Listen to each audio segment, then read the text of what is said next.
Howdy, Ken Nelson here. Who doesn't love cream cheese Danish? I do. I'm sure there are other people who do as well. I was kind of craving it this morning and I didn't have any. So I thought maybe I'd make some puff pastry and some cream cheese filling. And while I'm doing it, I thought I'd take you along for a little adventure. If you haven't made puff pastry before, there's a very simple and easy way to do it. Puff pastry is layers of dough with layers of butter in between. To do the dough, I'm going to do it in the Cuisinart and pulse it so that it gets incorporated. It has to set because the gluten works and tightens up. And after it's done, it's going to sit in the refrigerator for 20 minutes. While that's happening, I'm going to amalgamate my butter because when you take it out of the refrigerator, it's really a little too cold.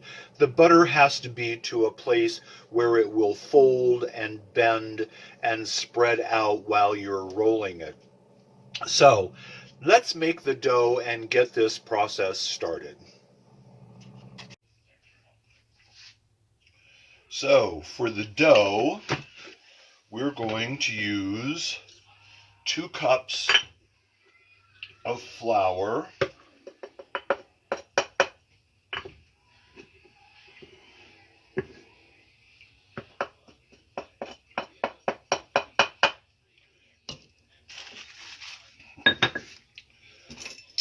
1 teaspoon of salt. I'm going to pulse this quickly before we add the water. And now we're going to add 2/3 of a cup of cold water here.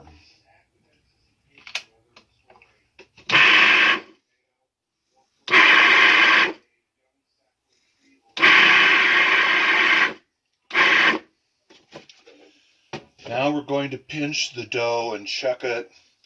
It's just a little bit dry, so I'm going to add another tablespoon of water to this.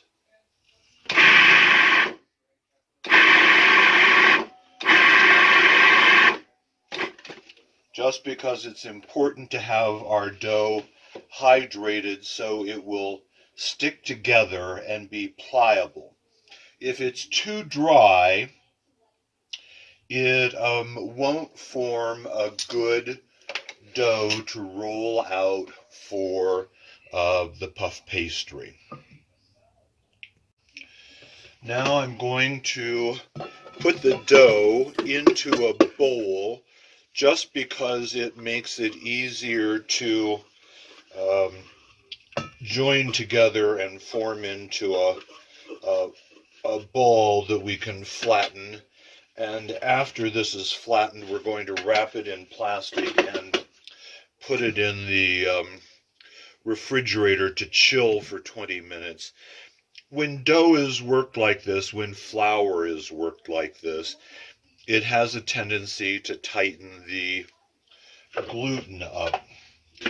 And you don't want tight gluten when you're making puff pastry. You want it to be very relaxed and soft so that it will spread out and roll and do what it needs to do. So there's my pastry dough. I'm going to flatten this just a little bit so that it can go into a plastic bag and into the refrigerator for about 20 minutes so that it softens the dough up so we can roll it out nicely with butter. So, into the refrigerator this goes.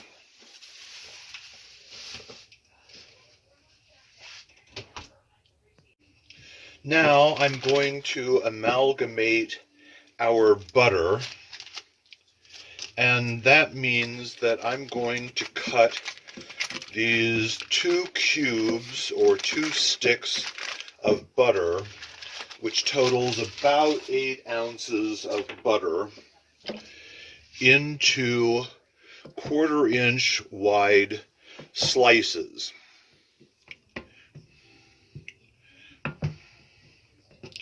And the reason we're going to do this is that the butter needs to be at a workable temperature. When it sets in the refrigerator is generally a little cold, which stores the butter nicely. But for puff pastry, we really want this to be a workable temperature where it can fold on itself, hold together, and not break apart or crumble apart or do anything else. So to make this a little more workable, since this is cold, I'm going to use an old potato masher that I have that's made out of wood. You could use a rolling pin, you could use just about anything you want to use, but I'm going to pound the butter lightly because the trick here is to get one nice uniform piece of butter that doesn't have any cracks in or any spaces, and is uniform in terms of its thickness. So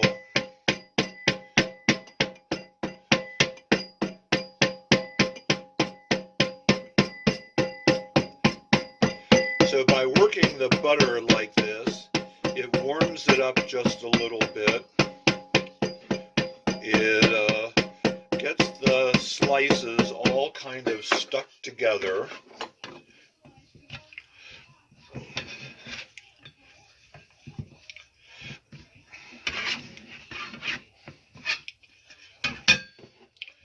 And we can pound this out to a thickness that will be suitable to fit into our puff pastry. I like to have a nice rectangle because when I roll my dough out for the first time or two, it's easier to roll it into a rectangular shape and fold the dough over, and it's just the shape that I prefer.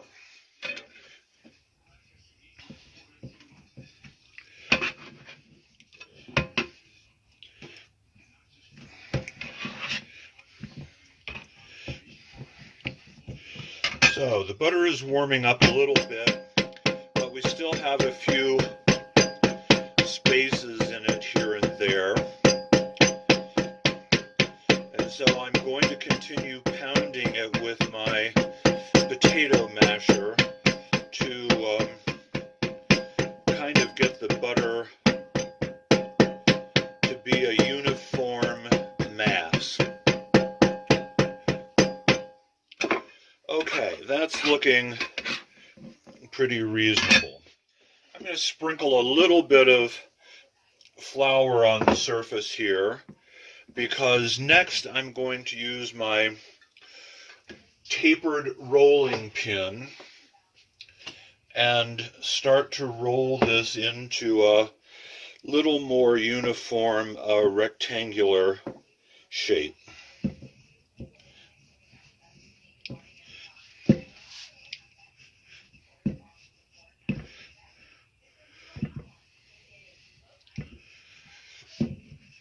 Okay, that should be a good size. Now let's make these edges just a little more uniform so they're not so cracked.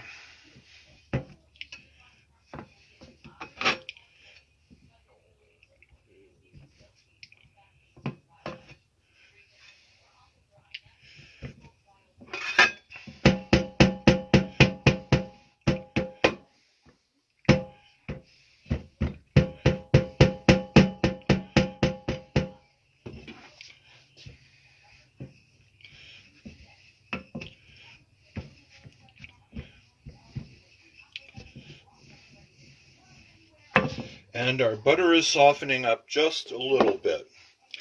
This is going to go into the refrigerator and get chilled also. Because we're doing this all at one time, the dough is still in the refrigerator.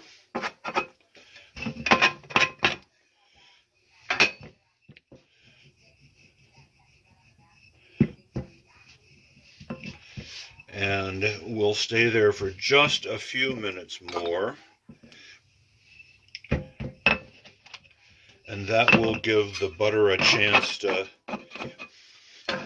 chill and firm just a little bit. We don't want it to get too icy, but just a little cooler so it holds together would be good.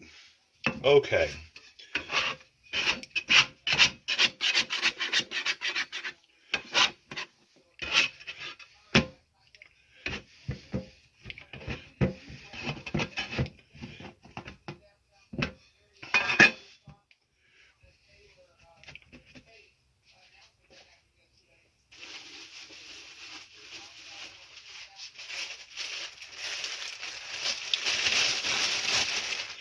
And we're going to put this in another plastic bag. You can see this will fold nicely without cracking and breaking.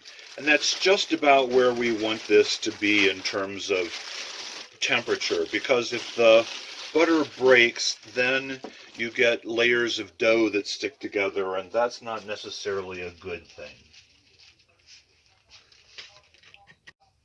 So our 20 minutes is up. I'm going to flour my board lightly.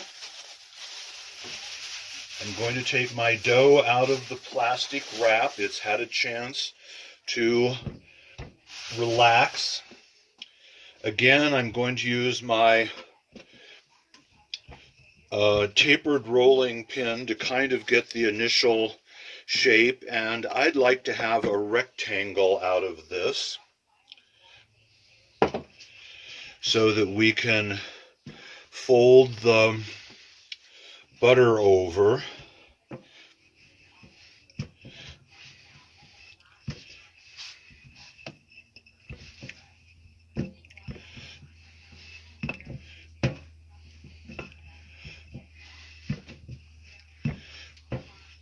And now that we've got a shape, I'm going to very, very lightly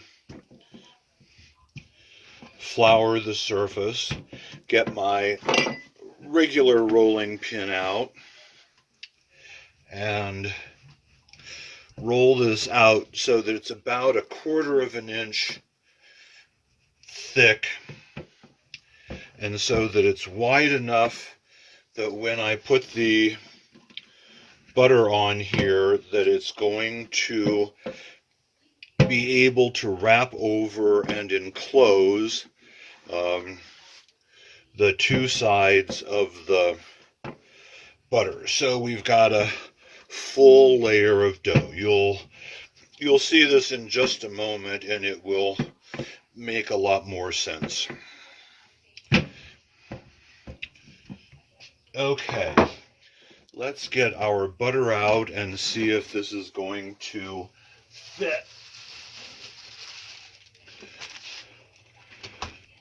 Okay, that should do pretty well. I'm going to roll this corner out just a little bit more so it'll really cover. And now for the butter.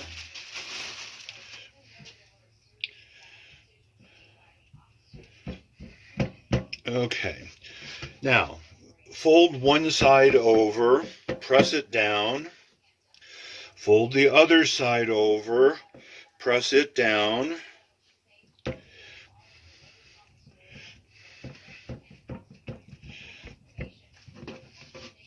and the ends, because we're going to fold them into the dough, we're not so concerned with.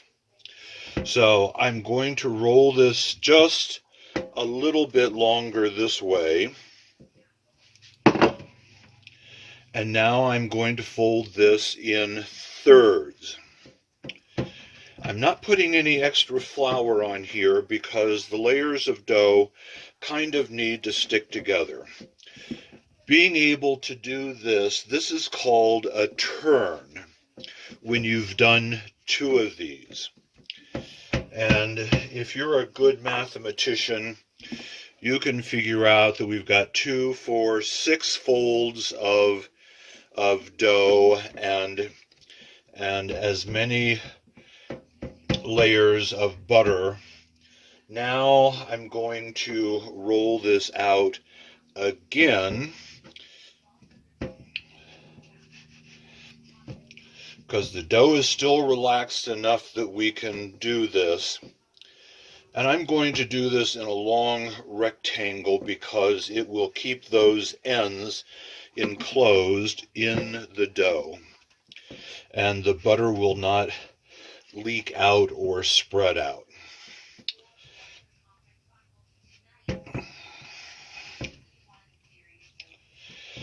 And it's wise to make this as even as possible. We're getting a little bit of butter coming through the surface of the dough there, so I'm putting just a little flour down.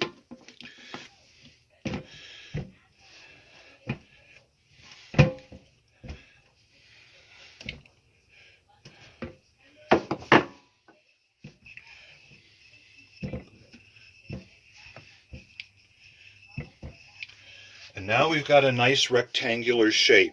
Since this was the last edge and the dough is exposed there, that's going to be my first fold over. Now I'm going to fold the second edge over, and this completes what is called a turn. So we have just multiplied our layers of dough.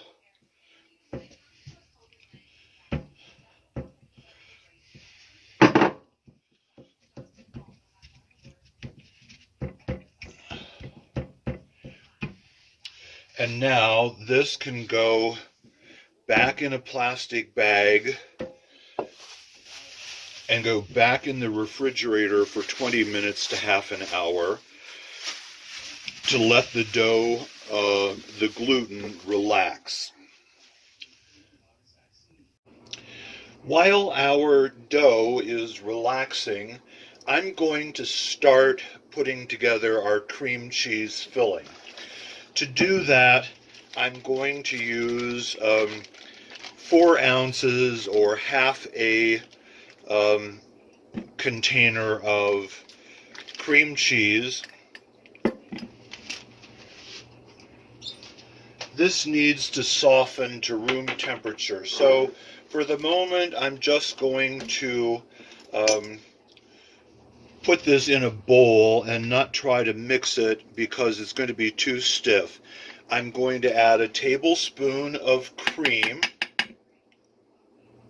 to this mix, and I'm going to use half a teaspoon. Oh, I can't get the lid off. Half a teaspoon of pure almond extract.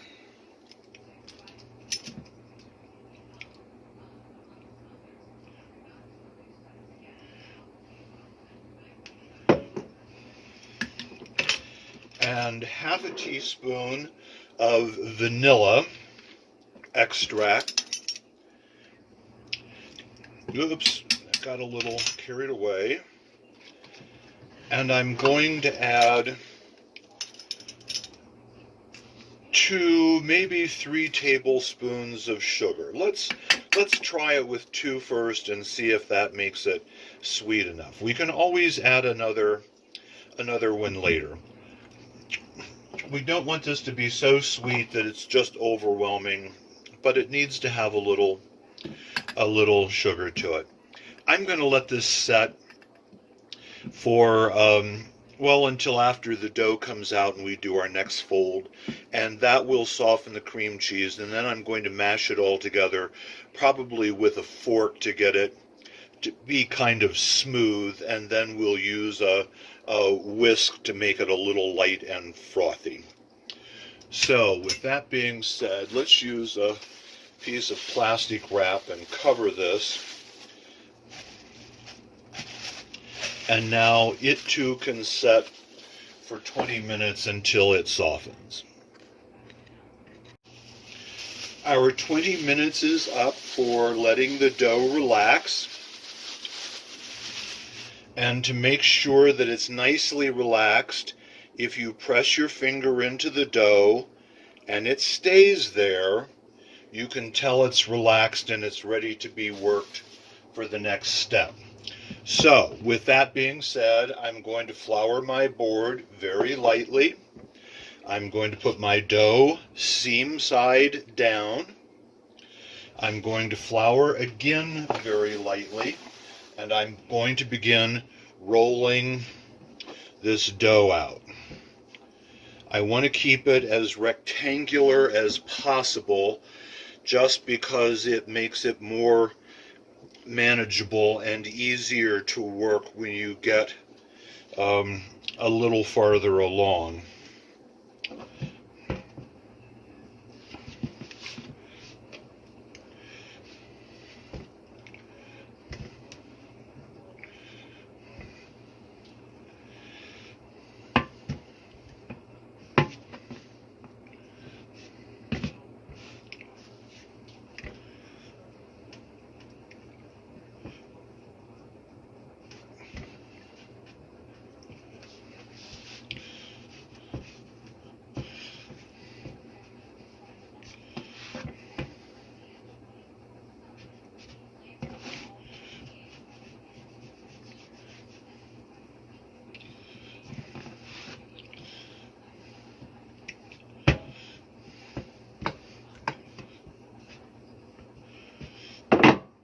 Okay, now I'm going to fold the dough in thirds one more time.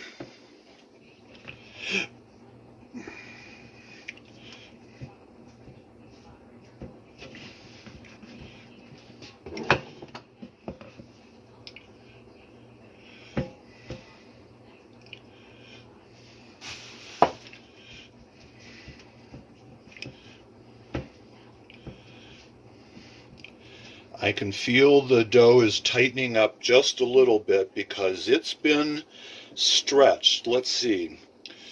3 times 6 layers is 18, times 3 is 54, times 3 is 168.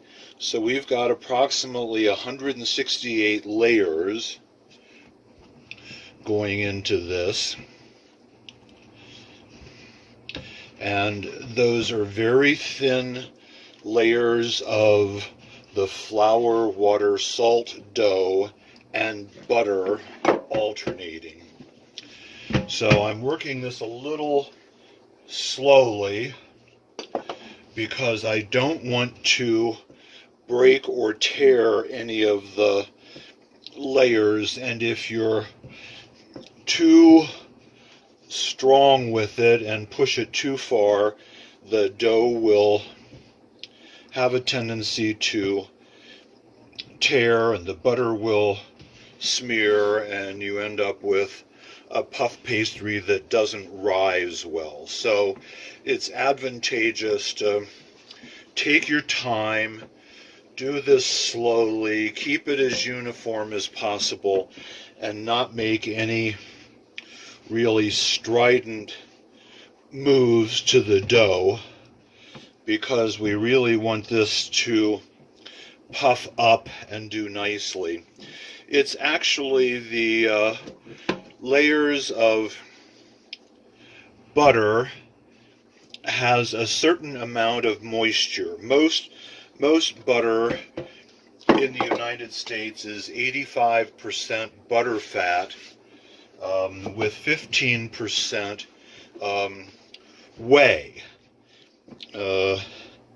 And that's basically a liquid, watery kind of material. So when you layer the dough like this with the butter, and you put it in a very hot oven, usually 400 degrees or more, the steam and the oil have a tendency to work together, and they literally puff those thin layers of dough up in the air, which is what makes it rise. Now, I'm going to fold this over into threes one more time. We have now done what is called 2 turns of the dough. And each turn consists of rolling it out, folding it in thirds, and then doing it again. I want to make sure there's as little flour there as possible so that this will stick and do nicely. Okay, now it's time for this to rest one more time. This will be our last time. And I'm going to press my finger in twice here. You can see the dough kind of is resistant and comes back up. That means it really needs a rest. But by putting 2 marks in there, I know that I've done 2 turns and I only have 1 more to do before we can roll the dough out and use it. All right, our second turn was done. Our dough has relaxed for 20 minutes. There are 2 little divots. This tells us this is the last one. When we finish this, we'll have, if my math is correct, about 486 folds of dough, not folds, layers of dough and butter, which should give us a very nice puff pastry.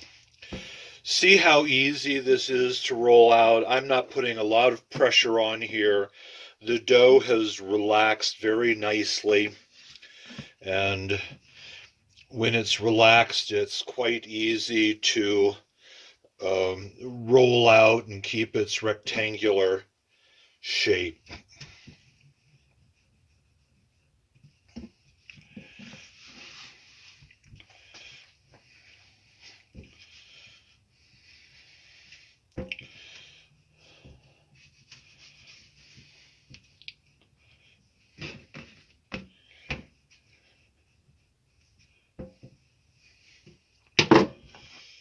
Okay, here is our first fold.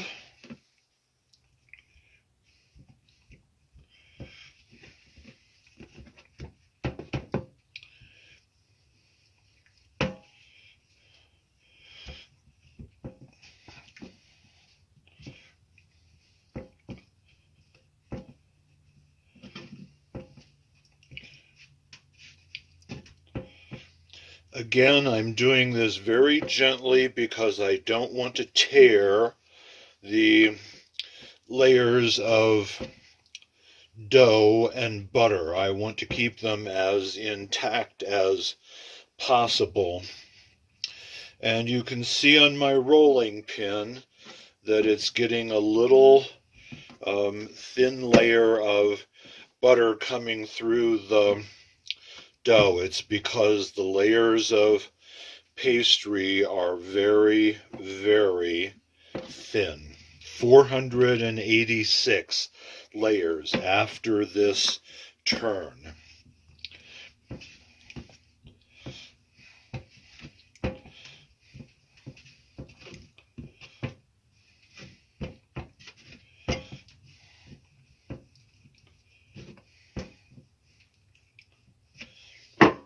Okay, I'm going to flip this over so my edge is here. We're going to give one more little roll, and then we're going to fold it. This is the last turn that we're going to do with this dough. And we're going to let this rest for another 20 minutes so that the dough will relax.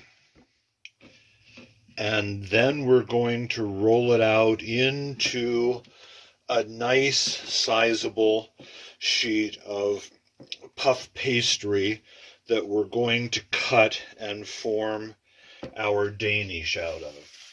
So let me put this in the plastic bag. This will go back in the refrigerator for another 20 minutes so that it gets a little vacation from rolling. And now I'm going to finish up our cream cheese filling. As you recall, we use 4 ounces of cream cheese, half a package, a couple of tablespoons of sugar, half a teaspoon of vanilla, and half a teaspoon of almond. And you could use just almond or just vanilla. You could use orange. You could use really any kind of flavor that you like. I just happen to like the combination of vanilla and almond together.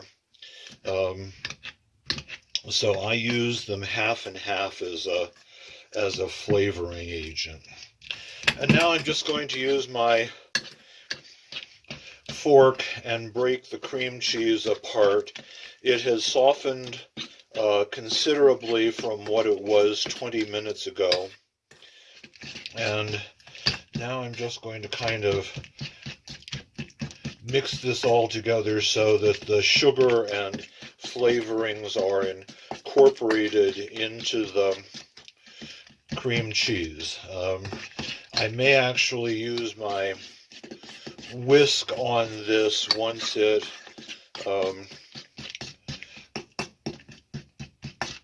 is really soft so that it will froth it, make it one uniform consistency. Right now it's kind of looking like scrambled eggs with little pieces that have not totally incorporated.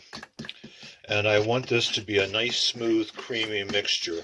The reason for adding the cream to this was so that when it bakes, the cream will lose its water content, and whatever butter fat is left will mix with the cream cheese and give us a nice, smooth consistency.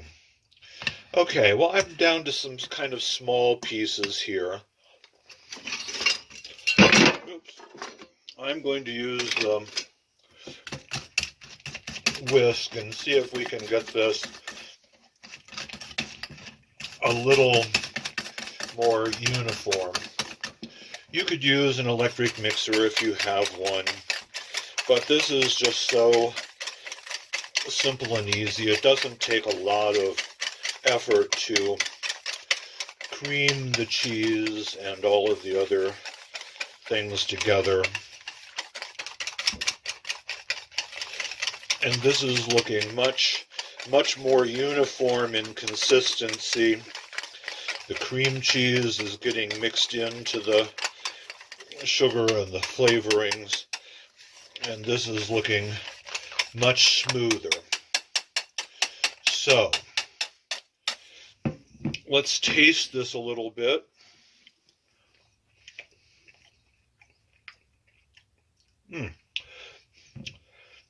It's a nice flavor. It's sweet enough that you can tell that it's a little sweet, but it's not overwhelming. The vanilla and the almond come through the cream cheese, and this should be a lovely filling for our cheese Danish. Okay, there we go. That's we're only going to use a spoonful of this per Danish, and this will easily make 6 or 8 Danishes. I'm going to make 4 at a time and put the rest of the dough back in the refrigerator. Since it only takes about 20 minutes to bake these, I don't have to make them all at one time and try to store them. I can do them and keep them fresh and then do the next batch in a few days, and we'll be in good shape. So our dough has set for an additional 20 minutes. and it's had its little winter vacation here, so it should be nicely relaxed. And I'm going to sprinkle my board with a little flour and sprinkle a little flour on the dough, because this time when we roll it out, it's not going to be for a turn, it's going to be so we can use the dough. And once again, be gentle with the dough. We've got 486 layers of butter and dough here. We don't want to tear it.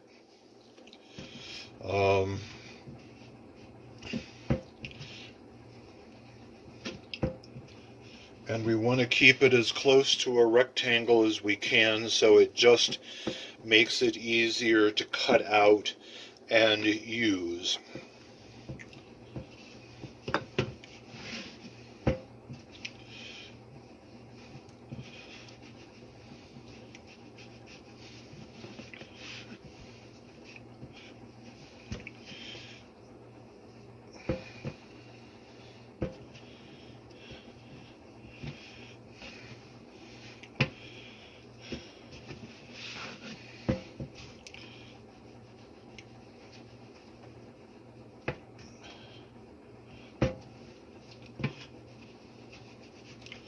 This just takes a little patience. It's not a fast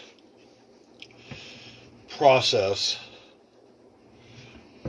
because we want good results here, and good results just take a little effort.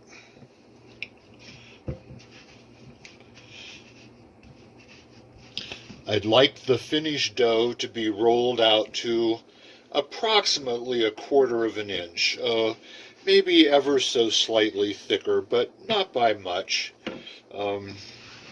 because we'd like these Danishes to really puff well and be light and airy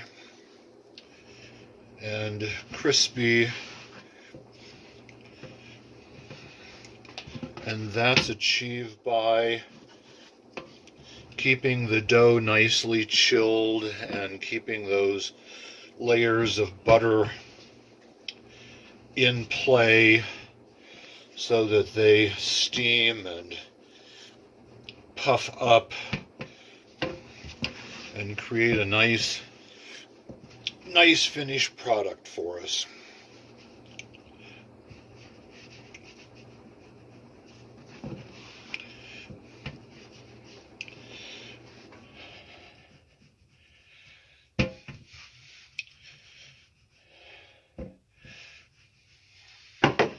So just a little more flour, very thinly applied, not much at all.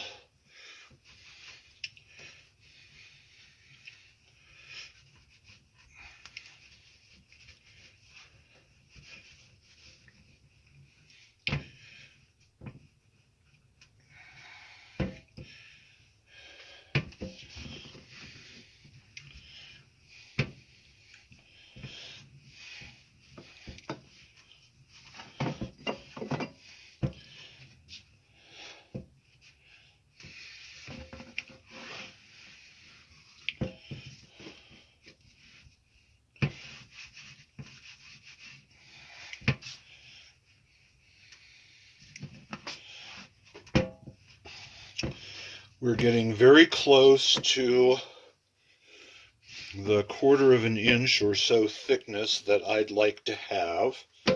And I'm just going at this easily because I don't want to tear the dough and spoil the effects of all of the work that we've put in so far.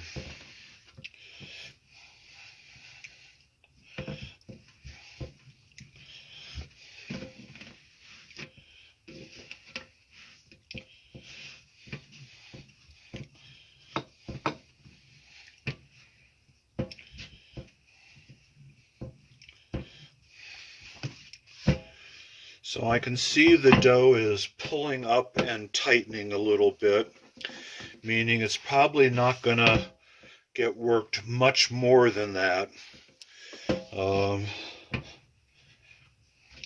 without relaxing it, and we've already done what we could do. So I'm going to call it quits right here. There is the thickness of my dough. Let's just add 1/4 of an inch, and now we're going to cut a few pieces for making a Danish. Now, there's several ways that you can cut your dough to get different kinds of shapes from it. Before we cut and start filling, I'm going to preheat my oven to 400.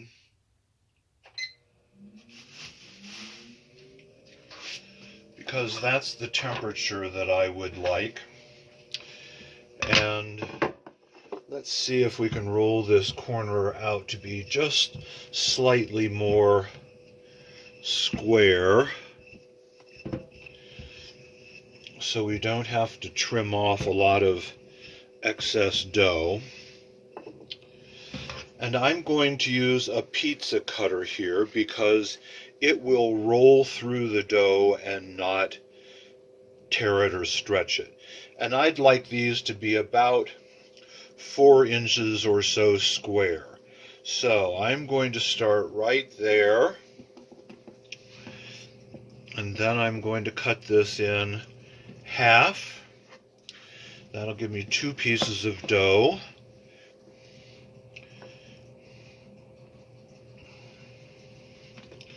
And once again, now I'll have four nice pieces of dough. My remaining piece of dough, I'm going to put in parchment paper.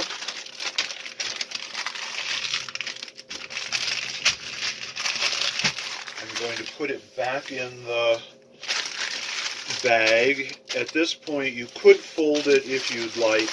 I'm going to leave mine flat. And I'm going to stick this back in the refrigerator for another day to make a pastry out of. I'm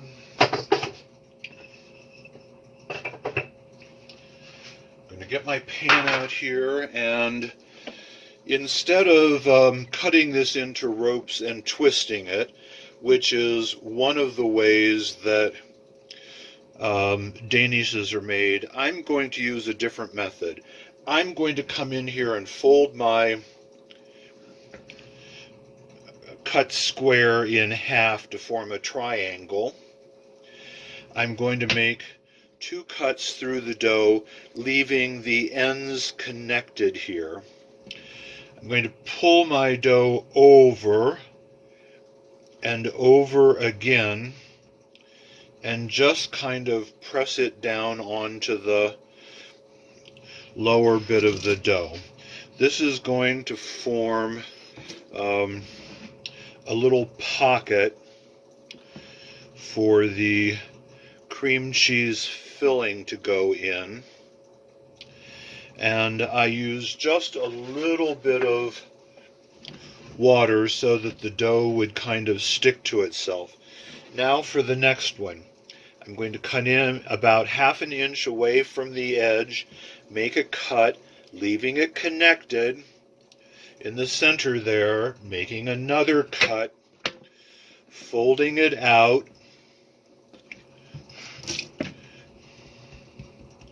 I'm going to use just a little water in that center section, and then I'm going to flip these edges over and kind of press them down so that they stick nicely. And now one more time, 1/2 inch, cut, 1/2 inch, cut, open it up, moisten the center, fold the edge over,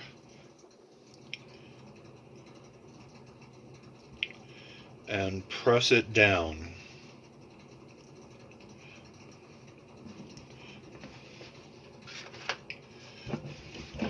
And the last time,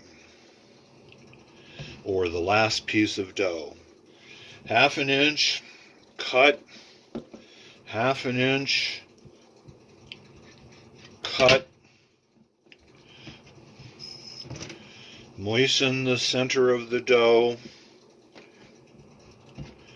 fold, fold,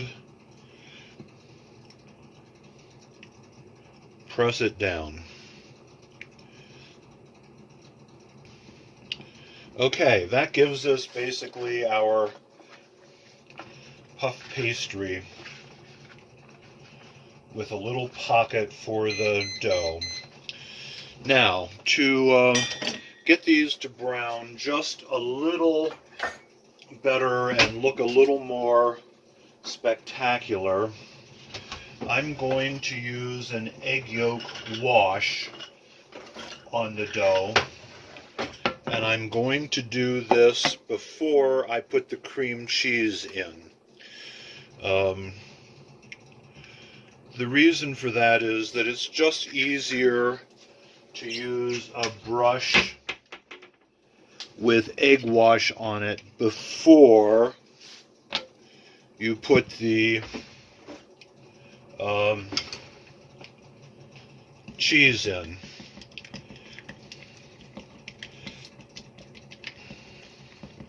I'm going to use one little sprinkle of water just to thin it and make it ever so slightly more runny so it's easier to apply. Now, here is the egg wash. Just put it on all of the upper surfaces where the cream cheese isn't going to go.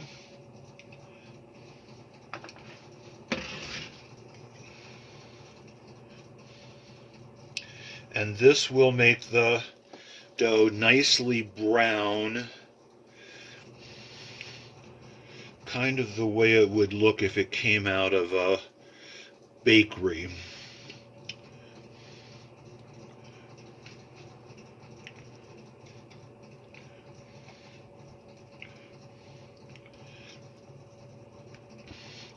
I don't want to save the egg yolk, so I'm going to just dab it down in the center a little too. It will help to seal the edges so the cream cheese filling doesn't leak out. We'll use the egg white for another project another day. Now, here is our cream cheese filling after I whisked it. I'm going to use a nice spoonful to put in the center of those little pockets that we created.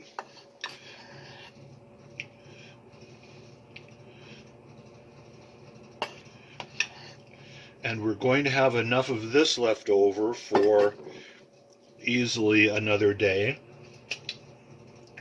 And we have enough dough left over that we can probably make 4 more Danishes. If you'd like to make them all the same day, you certainly can. But I'm just going to do these 4 now, and these are going to go into the oven, which has been preheated to 400 degrees for 20 minutes.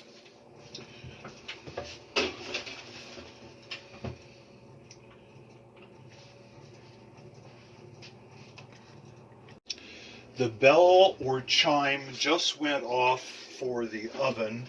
Our 20 minutes are over. Let's see how our puff pastries did. Oh, I'm sorry you can't be here to smell these lovely things. The vanilla and the almond flavoring is superb, and look at how well they have puffed. Ooh. So I'm going to take these off of the baking pan, put them on a wire rack so that they can cool. Oh, this was a good batch of pastry. It puffed exquisitely. 486 layers will do that. And there we are. My cravings are going to be satisfied with these. Now, if you wanted, you could mix up a thin glaze from powdered sugar with a little water or milk or cream and drizzle over. I'm going to just sprinkle these with a little powdered sugar. I don't always need them to be so incredibly sweet, especially as a breakfast treat. So powdered sugar is just fine for me. But you can make the choice you'd like to have and do as you'd like. Oh, I'm just thrilled. These are beautiful and tall and layered. I hope you can see all the layers here. They really turned out very, very nicely. So, best wishes and good luck making puff pastry. As you know, you can use it for lots of things. You can roll it out with cinnamon and butter and make pommes.